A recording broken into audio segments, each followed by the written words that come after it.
Hi guys, my name is Maria Ornelas and my topic is health impact of air pollution in low income communities.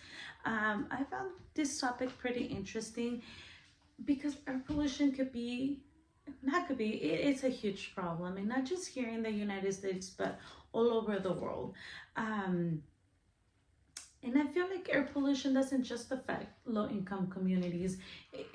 It affects all our communities here in the United States and all over the world. My paper talks about a little bit of what is air pollution.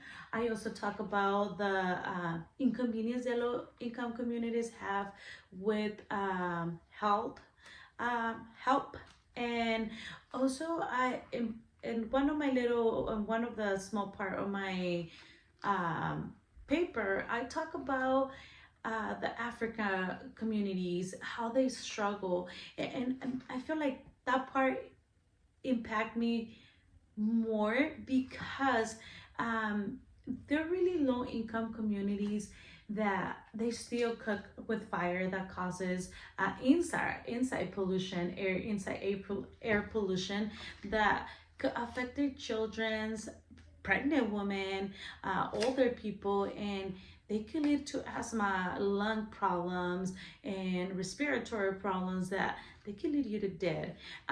But what impacted me more from that little piece is that their limitation of um, doctors, medication, and medical supplies, it's so small. The percentage is so small that not everybody gets the help.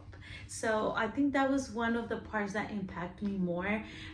What I did find interesting on my topic and on my research is that here in the United States, there is a program that helps low income communities and mid-class communities with doctor supplies, with doctor visitations, and medical supplies that they go based on their income, and they decide if they qualify for this insurance or medical plan that they could have. And I found that pretty interesting because I know a lot of low income communities get benefit from this. And what I did though, seeing a little bit sad, is that even whenever the children need a specialist or an adult or a pregnant woman, they still need to request it, and they still need to see if it could be approved. But I found that pretty awesome that there's programs like that that could help our low income communities.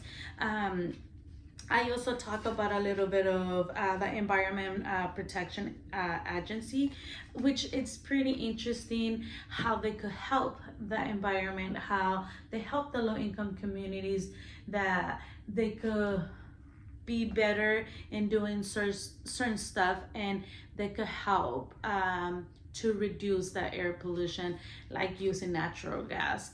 And all this air pollution can lead to a lot of health problems. Like I mentioned, it could lead to children's having severe asthma problems. It could cause respiratory problems, and it could cause lung problems. So it's pretty interesting, and it's pretty crazy how all this can affect everybody. This topic is related to environment health because we can work to improve quality of life for all people. Like I mentioned, the Environment Protection Agency, the increase of respiratory system, that all this is combined, and it's part of the environment health. So I hope you guys enjoy my little topic, and thank you so much.